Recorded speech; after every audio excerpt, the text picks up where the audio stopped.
જો મિત્રો, આ છે માળિયા શાખા નર્મદા કેનાલ, જેમાં આ અંડરગ્રાઉન્ડ સાયપરમાં પરમ દિવસે એક 35 વર્ષ વ્યક્તિએ એના 9 વર્ષના પુત્રને સાથે લઈને મોતની છલાંગ લગાવી હતી. આજે 48 કલાક કરતા પણ વધારે સમય વીતવા છતાં હજુ બાપ કે બેટા એક એનો હજુ કોઈ હતો કે પતો નથી.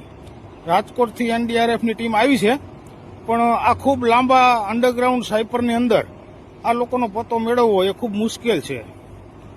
મિત્રો, 9 વર્ષના બાળકને સાથે લઈ અને આત્મહત્યા કરવી એ ખરેખર દિલને હચમચાવી નાખે એવી ઘટના છે. મિત્રો, આપણું જીવન એ અનેક સમસ્યાઓથી ભરેલું હોય છે, પણ આત્મહત્યા કરવી એ કોઈ સમાધાન નથી. મિત્રો, પરમાત્માએ બનાવેલી આ દુનિયા ખૂબ સુંદર છે, અને એથી વિશેષ કે આ જીવનને માણવા માટે પરમાત્માએ આપણને મનુષ્ય અવતાર આપ્યો છે. માટે આમ જીવનને અધવચ્ચે ટૂંકાવી નાખવાનો કોઈ મતલબ છે નહીં. આર્થિક, કૌટુંબિક, સામાજિક સમસ્યાઓ દરેકના જીવનમાં હોય છે, પછી એ પૈસાદાર હોય કે ગરીબ.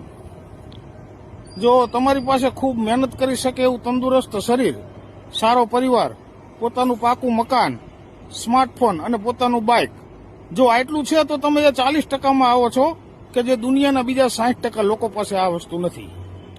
માટે જીવન ખૂબ મજાનું છે અને માણવા જેવું છે. એને મન ભરીને માણો. જીવનને આવી રીતે અધવચ્ચે ટૂંકાવવાનો કોઈ વિચાર સુદ્ધા પણ ના કરશો. જવાવાળા તો જતા રહેતા હોય છે, પણ એના ગયા પછી એના સ્વજનોનું જીવવું એ ખૂબ મુશ્કેલ બની જતું હોય છે.